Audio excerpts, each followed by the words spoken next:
ವೀಕ್ಷಕರೇ ನಮಸ್ಕಾರ. ನೀವು ನೋಡ್ತಾ ಇದ್ದೀರಾ ಅಶ್ವಮೇಧ. ನಾನು ಅಶ್ವದೇವೆ. ಕನ್ನಡದ ಪ್ರಮುಖ ನಟಿ ಬಿಗ್ ಬಾಸ್ ಮಾಜಿ ಸ್ಪರ್ಧಿ ಅವರನ್ನ ಹಿಂಬಾಲಿಸಿ ಲೈಂಗಿಕ ಕಿರುಕುಳ ನೀಡಿದ ಆರೋಪದ ಮೇಲೆ ಗೋವಿಂದರಾಜನಗರ ಪೊಲೀಸರು ಶನಿವಾರ 44 ವರ್ಷದ ಉದ್ಯಮಿ ಹಾಗೂ ನಿರ್ಮಾಪಕ ಆಗಿರುವ ಅರವಿಂದ್ ವೆಂಕಟೇಶ್ ರೆಡ್ಡಿ ಅವರನ್ನ ಬಂಧಿಸಿರೋ ವಿಚಾರ ನಿಮಗೆಲ್ಲರಿಗೂ ಗೊತ್ತೇ ಇದೆ. ಗೋವಿಂದರಾಜನಗರ ಪೊಲೀಸ್ ಇನ್ಸ್ಪೆಕ್ಟರ್ ನೇತೃತ್ವದ ತಂಡವು ಶ್ರೀಲಂಕಾದಿಂದ ಬಂದಿಳಿದು ಹಿಂತಿರುಗುತ್ತಿದ್ದಾಗ ಬೆಂಗಳೂರು ವಿಮಾನ ನಿಲ್ದಾಣದಲ್ಲಿ ರೆಡ್ಡಿಯನ್ನ ಬಂಧಿಸಿರೋದು ಮಾಹಿತಿ ತಿಳಿದು ಬಂದಿದೆ. ಪೊಲೀಸ್ ವಿಚಾರಣೆಗೆ ಹಾಜರಾದ ಬಳಿಕ ಮಾಧ್ಯಮದ ಎದುರು ಮಾತನಾಡಿದ ಅರವಿಂದ್ ರೆಡ್ಡಿ ಹಲವು ವಿಚಾರಗಳನ್ನು ಹೇಳಿಕೊಂಡಿದ್ದಾರೆ.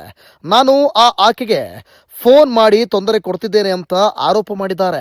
ಆಕೆಯ ಫ್ರೆಂಡ್ಗೆ ಮತ್ತು ಆತನ ಪತ್ನಿಗೆ ನಾನು ಪತ್ರ ಕಳಿಸಿದ್ದೇನೆ ಎಂದು ಹೇಳಿದ್ದಾರೆ. 2023ರಲ್ಲಿ ನನಗೆ ನಟಿ ಪರಿಚಯ. ಶ್ರೀಲಂಕಾದ ಟೂರ್ನಮೆಂಟ್ನಲ್ಲಿ ನನಗೆ ಪರಿಚಯ ಆಗಿದ್ರು. ನಂತರ ಹಾಗೆ ನನ್ನ ಸ್ನೇಹಿತರಿಗೆ ಇವರು ಹತ್ತಿರ ಆದ್ರು ಅಂತ ಹೇಳಿದ್ರು. ಲಿವಿಂಗ್ ರಿಲೇಶನ್ಶಿಪ್ ಕೂಡ ಇತ್ತು. ನಂತರ ನಮ್ಮಿಬ್ಬರ ನಡುವೆ ಲಿವ್ ಇನ್ ರಿಲೇಶನ್ಶಿಪ್ ಆರಂಭ ಆಗಿತ್ತು. ಆ ಹುಡುಗ ಮನೆಗೆ ಬಂದು ಹೋಗ್ತಾ ಇರೋದು ಗೊತ್ತಾಗಿತ್ತು. ಇದನ್ನ ಪ್ರಶ್ನೆ ಮಾಡಿದ ಬಳಿಕ ನಾವಿಬ್ಬರೂ ದೂರ ಆದೆವು. 2024ರಲ್ಲಿ ಅವರ ಫೋಟೋವನ್ನ ಅಶ್ಲೀಲವಾಗಿ ಪೋಸ್ಟ್ ಮಾಡಿದ್ದೇನೆ ಅಂತ ಆರೋಪ ಮಾಡಿದ್ರು. ಆ ಫೋಟೋದಲ್ಲಿ ಯಾವುದೇ ತಪ್ಪು ಇದ್ದಿರಲಿಲ್ಲ. ಅವರ ಫ್ಯಾನ್ಸ್ ಕ್ಲಬ್ ಹಾಕಿದ್ದ ಫೋಟೋವನ್ನೇ ನಾನು ಇನ್ಸ್ಟಾದಲ್ಲಿ ಹಾಕಿದ್ದೆ ಅಂತ ಅರವಿಂದ್ ರೆಡ್ಡಿ ಹೇಳಿಕೊಂಡಿದ್ದಾರೆ. ಇತ್ತೀಚೆಗೆ ನಾನು ಅವರ ಮನೆ ಮಾಲೀಕರಿಗೆ ಫೋಟೋ ಶೇರ್ ಮಾಡಿದ್ದೇನೆ ಅಂತಲೂ ಕೂಡ ಆರೋಪಿಸಿದ್ದಾರೆ. ಇದಕ್ಕಾಗಿ ಆರ್ ನಗರದ ಪೊಲೀಸರು ನೋಟಿಸ್ ಕೊಟ್ಟಿದ್ರು. ಆಗ ನಾನು ಶ್ರೀಲಂಕಾದಲ್ಲಿದ್ದೆ. ಇವತ್ತು ಪೊಲೀಸ್ ಠಾಣೆಗೆ ಹೇಳಿಕೆ ಕೊಡಲು ಬಂದಿದ್ದೇನೆ. ಅಷ್ಟರ ವೇಳೆಗೆ LOC ಮಾಡಿ ನನ್ನನ್ನು ಠಾಣೆಗೆ ಕರೆತಂದ್ರು. ಸ್ಟೇಷನ್ ಬೇಲ್ ಇದ್ದರೂ ಕೂಡ ಕೋರ್ಟ್ ಎದುರು ನಿಲ್ಲಿಸಿದ್ರು. ಕೋರ್ಟ್ ಜಾಮೀನು ಕೊಟ್ಟಿದೆ ಎಂದಿದ್ದಾರೆ. ಪೊಲೀಸ್ ಅಧಿಕಾರಿಗಳು ನನ್ನ ಕಥೆಯನ್ನೂ ಕೇಳಿದ್ದಾರೆ. ಪತ್ರ ಹಾಗೂ ಫೋಟೋ ಕಳಿಸಿದ್ದು ಯಾರು ಅನ್ನೋದು ನನಗಂತೂ ಗೊತ್ತಿಲ್ಲ. ಆರೋಪ ಬರೋಕ್ಕೆ ಏನು ಕಾರಣ ಅನ್ನೋದು ಗೊತ್ತಿಲ್ಲ. ಸೈಮಾಗಾಗಿ ದುಬೈಗೆ ತಾಂಜನಿಯಾಗೆ ಹೋಗಲು ಆಕೆಗೆ ನಾನೇ ಸ್ಪಾನ್ಸರ್ ಮಾಡಿದ್ದೆ. ಅವರು ನನ್ನ ಪಾರ್ಟ್ನರ್ ಆಗಿದ್ದ ಕಾರಣಕ್ಕೆ ಏನು ಬೇಕೋ ಎಲ್ಲವನ್ನೂ ಮಾಡುತ್ತಿದ್ದೆ. ಆದರೆ ಅವರು ಬೇರೆ ಹುಡುಗನ ಜೊತೆ ನಿರಂತರವಾಗಿ ಸಂಪರ್ಕದಲ್ಲಿದ್ದರು. ಈಕೆ ನನ್ನನ್ನು ಭೇಟಿಯಾಗಿದ್ದು 2023 ಮಾರ್ಚ್ 20ರಂದು. 2024ರಲ್ಲಿ ನಾನು ಆಕೆಗೆ ಪೋರ್ಷೆ ಕಾರು ಕೊಡಿಸಿದ್ದೆ. ಆಕೆಯ ಹೆಸರಲ್ಲಿ ಕಸ್ಟಮೈಡ್ ಮಾಡಿ ತರಿಸಿದ್ದೆ. ಆಕೆಗೆ ಗಿಫ್ಟ್ ಆಗಿ ನೀಡಿದ್ದೆ. ಅವರ ತಮ್ಮನ ಮದುವೆಗೆ, ಅವರ ಮನೆ ಗೃಹ ಪ್ರವೇಶಕ್ಕೆ ಸಹಾಯ ಮಾಡಿದೆ. ಈಗ ನನ್ನ ಮೇಲೆ ಬೇಡವಾದ ಅಪವಾದ ಹಾಕಿದ್ದಾರೆ ಅಂತ ಆರೋಪ ಮಾಡಿದ್ದಾರೆ. 2024ರಲ್ಲಿ ನಾವು ಮದುವೆ ಆಗಬೇಕು ಅಂದ್ಕೊಂಡಿದ್ವಿ. ಆಕೆಗೆ ಕೊಟ್ಟಿದ್ದ ಕಾರು ಈಗ ನನ್ನ ಬಳಿಯೇ ಇದೆ. ಸೈಟ್ ಮಾತ್ರ ಆಕೆಯ ಹೆಸರಲ್ಲಿ ಅಗ್ರಿಮೆಂಟ್ ಮಾಡಿ ನೋಂದಣಿ ಮಾಡಿದ್ದೇನೆ. ಹರ್ಷ ಅನ್ನೋರ ಅಕೌಂಟ್ನಿಂದ ದುಡ್ಡು ಬಂದಿದೆ. ಐ ವಿಲ್ ಕಮ್ ಬ್ಯಾಕ್ ಅಂತ ಹೋದವಳು ಮತ್ತೆ ಬಂದಿಲ್ಲ. ಮಹಿಳಾ ಸ್ಟೇಷನ್ಗೆ ಕರೆಸೋವರೆಗೂ ಆಕೆಯನ್ನೂ ನಾನು ನೋಡಿಲ್ಲ.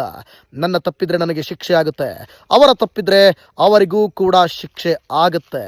ಇದು ಮರೆತಿರೋ ಕತೆ ಬಗ್ಗೆ ನಾನು ಯೋಚನೆ ಮಾಡಲ್ಲ. ಮತ್ತೊಬ್ಬರ ಜೊತೆ ಸಂಸಾರ ಮಾಡ್ತಿದ್ದಾರೆ ಅನ್ನೋ ವಿಚಾರ ಕಿವಿಗೆ ಬಿದ್ದು ದೂರ ಆಗ್ಬಿಟ್ಟೆ. ನಾನು ಕೌಂಟರ್ ಅಟ್ಯಾಕ್ ಮಾಡಲ್ಲ. ಸಾಬೀತು ಮಾಡಲು ಏನೇನು ದಾಖಲೆ ಬೇಕೋ ಅದನ್ನು ನಾನು ಕೊಡುತ್ತೇನೆ. 2024 ಜೂನ್ 10 ಮತ್ತು 11ರಂದು ಮದುವೆ ಮಾಡ್ಕೋಬೇಕು ಅಂದ್ಕೊಂಡಿದ್ದೆವು. ಆದರೆ ಆಗಲಿಲ್ಲ ಎಂದು ಅರವಿಂದ್ ರೆಡ್ಡಿ ಹೇಳಿದ್ದಾರೆ. ಈಗ ಪ್ರಕರಣಕ್ಕೆ ಮತ್ತೊಂದು ಟ್ವಿಸ್ಟ್ ಸಿಗ್ತಾ ಇದೆ. ಮಾಜಿ ಸ್ಪರ್ಧಿ ಕಮ್ ನಟಿಯೊಬ್ಬರಿಗೆ ಉದ್ಯಮಿ ಅರವಿಂದ್ ರೆಡ್ಡಿ ಕಿರುಕುಳ ನೀಡಿರುವ ಆರೋಪ ಪ್ರಕರಣ ಈಗ ಹೊಸ ತಿರುವು ಪಡಿತಾ ಇದೆ. ನಟಿಗಾಗಿ ಕೋಟಿ ಖರ್ಚು ಮಾಡಿದ್ದೇನೆ ಅನ್ನೋ ಅರವಿಂದ್, ನನ್ನ ಕೆಪಾಸಿಟಿ ಇರೋದು 10,000 ರೂಪಾಯಿ. ಇದಕ್ಕೆ ಆಕೆ ನಟಿ ತಿರುಗೇಟು ನೀಡಿದ್ದಾಳೆ. ಅವರ ಕೆಪಾಸಿಟಿ ಇದ್ದಿದ್ದು 1 ಕೋಟಿ ರೂಪಾಯಿ. ನನ್ನ ಸ್ಟೇಟಸ್ನಲ್ಲಿ ನಾನೇನು ಮಾಡಬೇಕೋ ಮಾಡಿದ್ದೇನೆ, ಅವರ ಸ್ಟೇಟಸ್ನಲ್ಲಿ ಅವರೇನು ಮಾಡಬೇಕೋ ಮಾಡಿದ್ದಾರೆ. ಒಟ್ಟಲ್ಲಿ ಜೊತೆಗಿದ್ದ 1 ವರ್ಷ ತುಂಬಾ ಚೆನ್ನಾಗಿ ನೋಡ್ಕೊಂಡಿದ್ದಾರೆ ಅಂತ ಸಂತ್ರಸ್ತ ನಟಿ ಹೇಳಿಕೆಯನ್ನ ಕೊಟ್ಟಿದ್ದಾರೆ. ಪ್ರಕರಣದ ಸಂಬಂಧ ಅಶ್ವಮೇಧ ಜೊತೆಗೆ ಸುದೀರ್ಘವಾಗಿ ನಟಿ ಮಾತನಾಡಿದ್ದಾರೆ. 2023ರಲ್ಲಿ ಶ್ರೀಲಂಕಾದ ಟೂರ್ನಮೆಂಟ್ನಲ್ಲಿ ನನಗೆ ಅರವಿಂದ್ ಪರಿಚಯವಾಯಿತು. ಅವರೊಟ್ಟಿಗೆ ರಿಲೇಶನ್ಶಿಪ್ನಲ್ಲಿದ್ದ 1.5 ವರ್ಷ ನಾನು ಕೆಲಸಕ್ಕೆ ಹೋಗ್ತಾ ಇರಲಿಲ್ಲ. ಎಲ್ಲ ಅವರೇ ನೋಡಿಕೊಳ್ತಿದ್ರು. ಯಾಕಂದ್ರೆ ಅವರ ಲೈಫ್ ಸ್ಟೈಲ್ ಡಿಫ್ರೆಂಟ್ ಇತ್ತು. ನನಗೆ ಮಾತ್ರವಲ್ಲ, ಅವರ ಜೊತೆಗೆ ಯಾರೇ ಬಂದರೂ ಕೂಡ ಖರ್ಚು ಮಾಡಲು ಬಿಡ್ತಾ ಇರಲಿಲ್ಲ. ಯಾಕೆ ಆಟೋದಲ್ಲಿ ಓಡಾಡ್ತೀಯ ಅಂತ ಅವರೇ ಕಾರು ಕಳಿಸ್ತಿದ್ರು. 4-5 ಬಾರಿ ಫಾರಿನ್ ಟ್ರಿಪ್ಗೂ ಹೋಗಿದ್ದೆ. ಅದಕ್ಕೂ ಅವರೇ ಫಂಡಿಂಗ್ ಮಾಡಿದ್ರು. ಬಾಡಿಗೆ ಮನೆಯಲ್ಲಿದ್ದ ನಾನು 10,000 ರೂಪಾಯಿ ಸಂಪಾದನೆ ಮಾಡ್ತಿದ್ದೆ. ಅದರಲ್ಲಿ ಏನು ಮಾಡಬೇಕೋ ಅದನ್ನೇ ಮಾಡಿದ್ದೀನಿ. ನನ್ನ ಕೆಪಾಸಿಟಿ ಇದ್ದಿದ್ದು ಕೇವಲ 10,000 ರೂಪಾಯಿ ಮಾತ್ರ. ಅವರ ಕೆಪಾಸಿಟಿ 1 ಕೋಟಿ ರೂಪಾಯಿ. ಅವರ ಸ್ಟೇಟಸ್ ದೊಡ್ಡದಿತ್ತು. ಹಾಗೆ ಮಾಡಿದ್ದಾರೆ. ಆದರೆ ಖರ್ಚು ಎಷ್ಟು ಮಾಡಿದ್ದಾರೆ ಅನ್ನೋದು ನನಗೆ ಗೊತ್ತಿಲ್ಲ.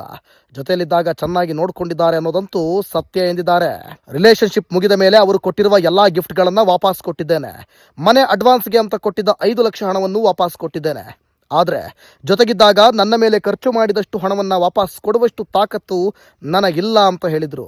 ಮುಂದುವರೆದು ಮಾತನಾಡಿದ ನಟಿ, ನನಗೋಸ್ಕರ 5 ಕೋಟಿ ಖರ್ಚು ಮಾಡಿದ್ದೀನಿ, ಮನೆ ಕೊಡಿಸಿದ್ದೀನಿ, ಪೋರ್ಷೆ ಕಾರು ಕೊಡಿಸಿದ್ದೇನೆ ಎನ್ನುವುದೆಲ್ಲ ಸುಳ್ಳು. ಅವರು ಮನೆ ಕೊಡಿಸಿದ್ರೆ ನಾನು ಯಾಕೆ ಬಾಡಿಗೆ ಮನೆಯಲ್ಲಿ ಇರ್ತಿದ್ದೆ? ನನ್ನ ಹೆಸರಲ್ಲಿ ರಿಜಿಸ್ಟರ್ ಆಗಿದ್ರೆ ತೋರಿಸ್ಲಿ. ಇನ್ನು ಕಾರು ಅವರ ಅಣ್ಣನ ಜೊತೆಯಲ್ಲಿ ಬಂದಾಗ ತಂದಿದ್ರು, ಮೈಸೂರಲ್ಲಿ ಮೀಟ್ ಮಾಡಿದ್ರು. ನಾನು 5 ನಿಮಿಷ ಕೂಡ ಇರಿಸಿಕೊಳ್ಳಲಿಲ್ಲ, ಬೆಂಗಳೂರಿಗೆ ವಾಪಸ್ ಕಳಿಸಿದೆ. ಆ ಕಾರು ಕೂಡ ಅವರ ಹೆಸರಲ್ಲೇ ಇದೆ ಅಂತ ನಟಿ ಸ್ಪಷ್ಟಪಡಿಸಿದ್ರು. ನೋಡಿದ್ರಲ್ಲ ವೀಕ್ಷಕರೇ, ಆತ ಶ್ರೀಮಂತ, ಆತ ಎಲ್ಲವನ್ನೂ ಮಾಡಿ ಚೆನ್ನಾಗಿ ನೋಡ್ಕೊಂಡಿದ್ದಾನೆ ಅಂತನೂ ಕೂಡ ಈಕೆ ಒಪ್ಕೊಂಡಿದ್ದಾಳೆ. ಎಲ್ಲವನ್ನೂ ನೋಡ್ಕೊಂಡ್ಮೇಲೆ ಮತ್ಯಾರೋ ಸಿಕ್ಕದ ಅಂತ ಈ ರೀತಿ ಹೋಗೋದು ಎಷ್ಟರ ಮಟ್ಟಿಗೆ ಸರಿ ಅಂತ ಒಂದಷ್ಟು ಪ್ರಶ್ನೆಗಳು ಮೂಡೋದು ಸತ್ಯ. ಆದ್ರೆ ಒಂದೇ ಸಮಕ್ಕೆ ನಾವು ಜಡ್ಜ್ ಮಾಡೋದಕ್ಕಾಗೋದಿಲ್ಲ. ಈಗಾಗಲೇ ಈ ಪ್ರಕರಣ ತನಿಖೆ ಆಗ್ತಾ ಇದೆ. ಯಾರದು ತಪ್ಪು ಯಾರದು ಸರಿ ಅನ್ನೋದರ ಎಲ್ಲಾ ವಿಚಾರವೂ ಕೂಡ ಇನ್ನೇನು ಕೆಲವೇ ದಿನಗಳಲ್ಲಿ ತಿಳಿಯುತ್ತೆ. ಆದ್ರೆ ಒಂದಂತೂ ಗೊತ್ತಾಗ್ತಾ ಇದೆ, ಆಕೆ ಒಪ್ಕೊಂಡಿದ್ದಾಳೆ ಲಿವಿಂಗ್ ರಿಲೇಶನ್ಶಿಪ್ ಅಲ್ಲಿ ಇದ್ದಾಗ ನನ್ನ ತುಂಬಾ ಚೆನ್ನಾಗಿ ನೋಡ್ಕೋತಾ ಇದ್ರು ಅಂತ. ಇಷ್ಟು ಸಾಕಲ್ವಾ?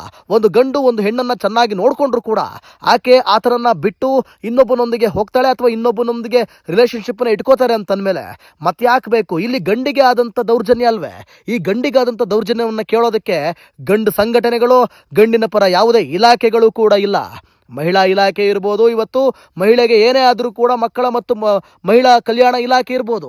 ಆದರೆ ಗಂಡು ಮಕ್ಕಳ ಕಲ್ಯಾಣ ಇಲಾಖೆ ಎಲ್ಲಿಯೂ ಇಲ್ಲ, ಯಾವುದೇ ಸಂಘಟನೆಯೂ ಇಲ್ಲ. ನಾವು ಅನುಭವಿಸಿದ್ರು ನಾವೇ, ಕಣ್ಣೀರು ಹಾಕಿದ್ರು ನಾವೇ, ಕಷ್ಟಪಟ್ಟರು ನಾವೇ. ನಮಗೆ ನಾವೇ ನೋಡ್ಕೊಳ್ಬೇಕು, ನಮ್ಮನ್ನು ನಾವೇ ಸಾಕೊಳ್ಬೇಕು. ಅದು ಗಂಡಸರಿಗಿರುವ ಶಾಪನೋ ವರನೋ ಒಂದು ಗೊತ್ತಾಗ್ತಾ ಇಲ್ಲ. ನಿಮಗೇನಿಸ್ತು? ನೀವು ಕಮೆಂಟ್ ಮಾಡಿ. ಇದರ ಬಗ್ಗೆ ಇನ್ನಷ್ಟು ಅಪ್ಡೇಟ್ಸನ್ನು ಮುಂದಿನ ದಿನಗಳಲ್ಲಿ ಕೊಡ್ತಾ ಹೋಗ್ತೀನಿ. ಇನ್ನು ಯಾರು ಅಶ್ವಮೇಧನ ಸಬ್ಸ್ಕ್ರೈಬ್ ಮಾಡ್ಕೊಂಡಿಲ್ಲ ಅಂತಂದರೆ ಈ ಕೂಡಲೇ ಮಾಡ್ಕೊಳ್ಳಿ. ಧನ್ಯವಾದಗಳು.